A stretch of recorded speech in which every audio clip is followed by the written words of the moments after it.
round of 16 in BSL Season 8. The map is Neo Transistor, so get excited. I know we're all excited for Transistor. And it's a ZVP, so let's get into it.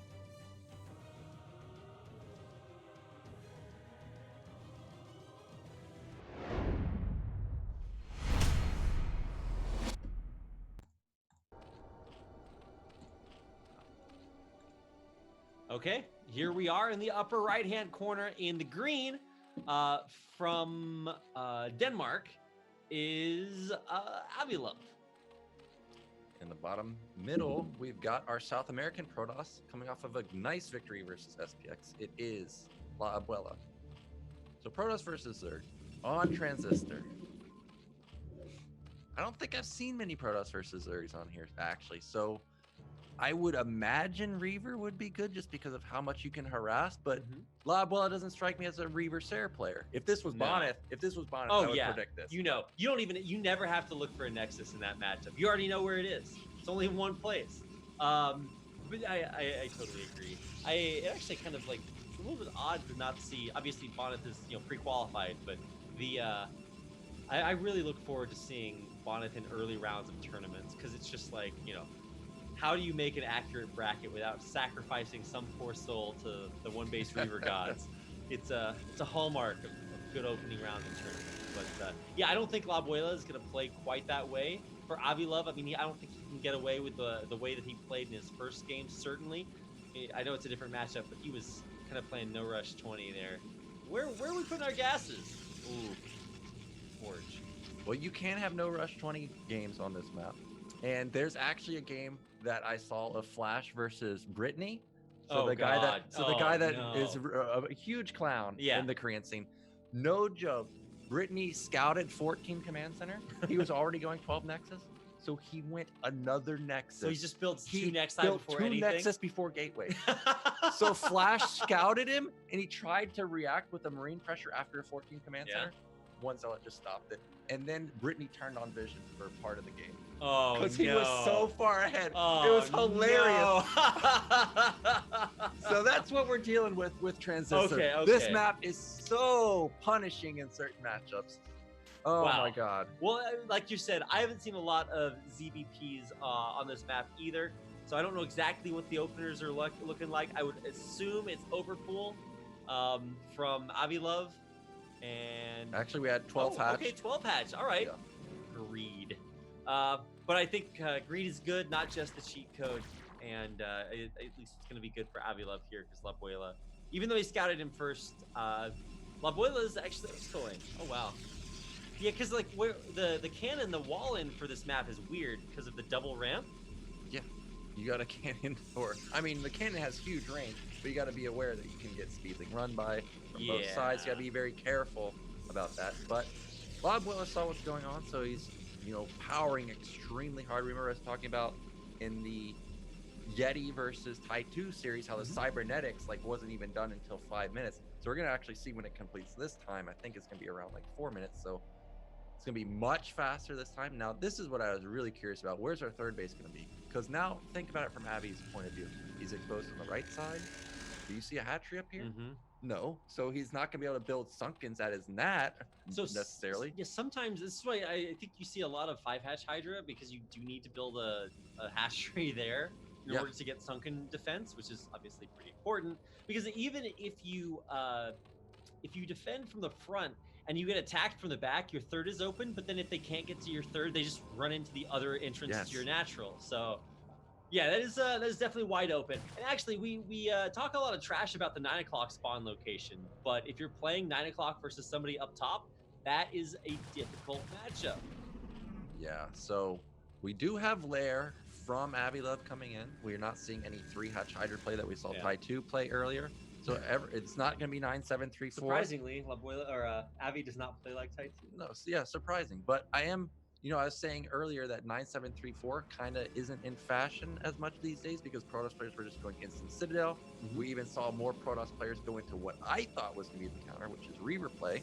So actually no 9-7-3-4 from Avi-Love, just straight Lair.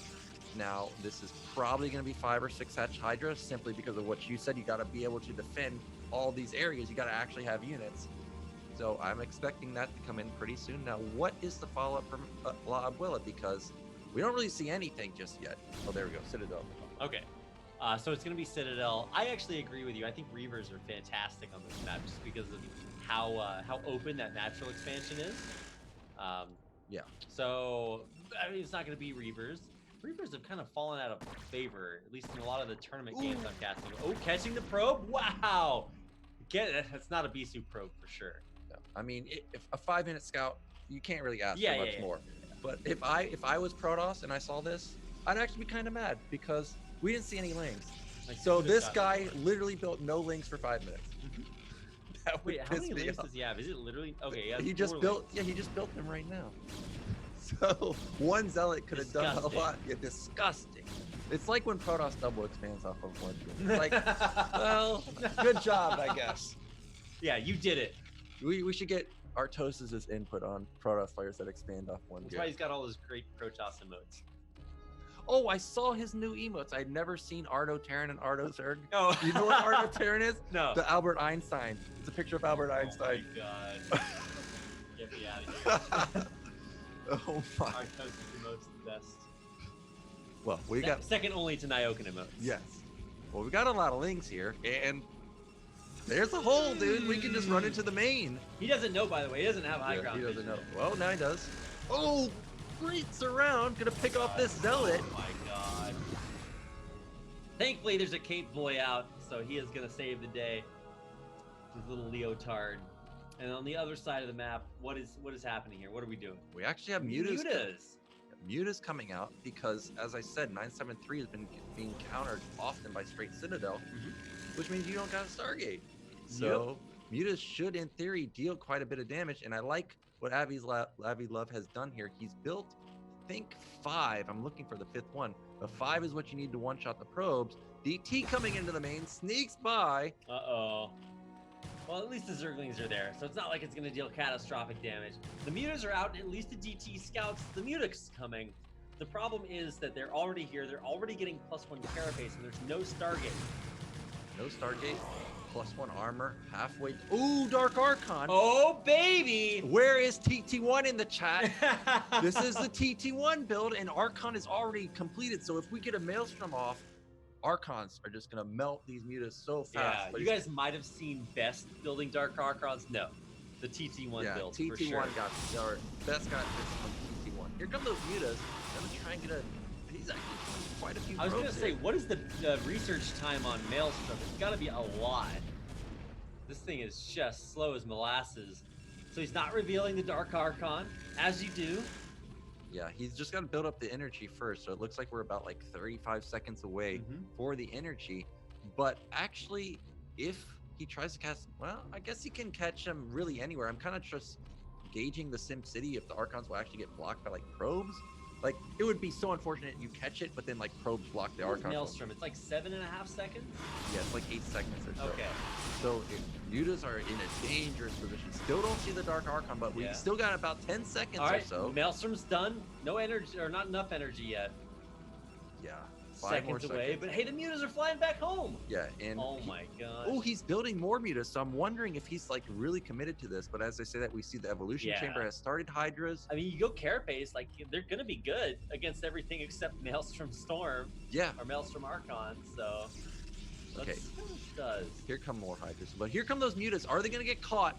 Dark Archon has energy now. Archon's in a. Oh, this is. Oh god! Oh god! Oh god! Oh my god! 1, 2, 3. Oh my god! He got all 7 or 8 Mutas right there. That's what I was waiting for, and I was worried that like it was almost over the ledge. That range on Maelstrom is insane. It's crazy, man. Maelstrom's so good. And we're seeing it more often these days. Instant counterattack. I don't think the Zealots are going to do anything. But if I was LaAbuela, I think that would be a time to start thinking about taking expansion. That's a lot of resources to just get for free. Yeah, or getting up to go make a sandwich or something. You know, either way, that's a rough one. And so now there's nothing to deal with the. Oh, I guess there's Hydras on the high ground, so that's good. You can just send the Zealots around the other way. Yeah, he could go to the other way, but I think it's overly defended. Yeah, there's a lot of Sim City there. Never mind. He does have 6 gate. I'm surprised that we're not like 8 gating. or something like that. No Yeah. expansion just yet, but he is banking a lot of energy. Well, the mutas did actually deal quite a bit of economic damage. We're only on 40 probes, so that's still a little bit low. But we're thinking about the third base, and at least there's no mutas to try to stop it. Yeah, no, we don't want to lose these Archons, because Archon's very strong. Maybe not necessarily versus Hydras, but if there's ever a Muta switch, we definitely want to have them in our arsenal. For sure. We still haven't shown the Templars just yet. How much energy we got on that Dark Archon? We should have almost 100 again, 75. Ooh, nice high ground storm, catches a couple Hydras.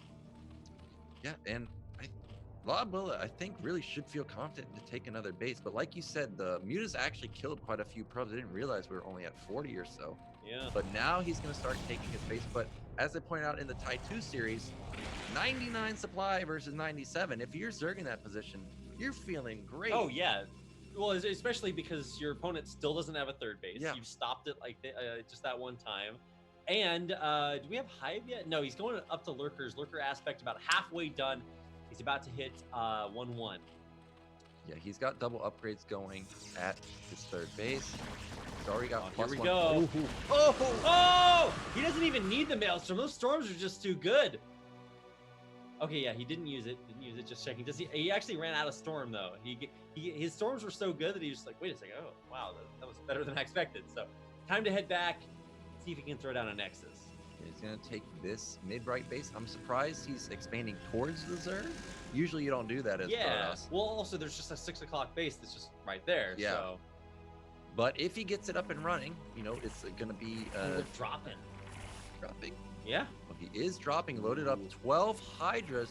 Nat very exposed. And this is going to kill a lot of probes. Look how far out of position he is, too. Oh my god. It's a doom drop, actually. It is. Actually, that's what, 5-6 Overlords? Jeez Louise. All right. But hey, we've got Maelstrom. So let's see how good this is going to be. Oh no! He's moving out! Or not moving out, but like, he's very far away from here. Oh my god. I think it's just going to be a base trade. I think he's got to, because there's no way you're going to come back and save this. No. You might as well just go for it. But is there an observer anywhere? Remember, he has lurkers at least upgraded. Yep. Uh-oh. I don't think he has an observer. I don't see storms, but I mean, that's only like a band-aid solution. No observer at all. And he's supply blocked. He can't build one. Oh, you know why he's supply blocked? He mind controlled an Overlord. If I'm not mistaken. No, he didn't. I've seen that one time. From Brain did it, but yes. Oh no, I think so. What Zero was saying, because he mentioned that, is that he could mind control an Overlord to get vision of the lurkers. Yeah, that's if he has it. Yeah. If he has it. Well, LaAbuela, he's just gonna go for it. This is all he can do. But lurkers are set up, and with no vision, you can't bust through it. Oh, he does have one observer. Okay, he's got an observer, one single soul observer. So let's see how good our observing boy can be. And we also have Maelstrom, which is pretty good. And we've got oh my god! Holy! Get me out of here! Oh, disgusting! I mean, turns out it takes more than one storm to kill an Overlord, so those are going to be a little bit weak for now, but all of the units underneath them died. Another massive storm in the back. Oh my goodness. Another huge storm behind that, but I think we're out by now. We do still have that observer, so theoretically we can kill all these lurkers, but there's just not a lot of Protoss left. The LaAbuela GG's out. Damn. What a game.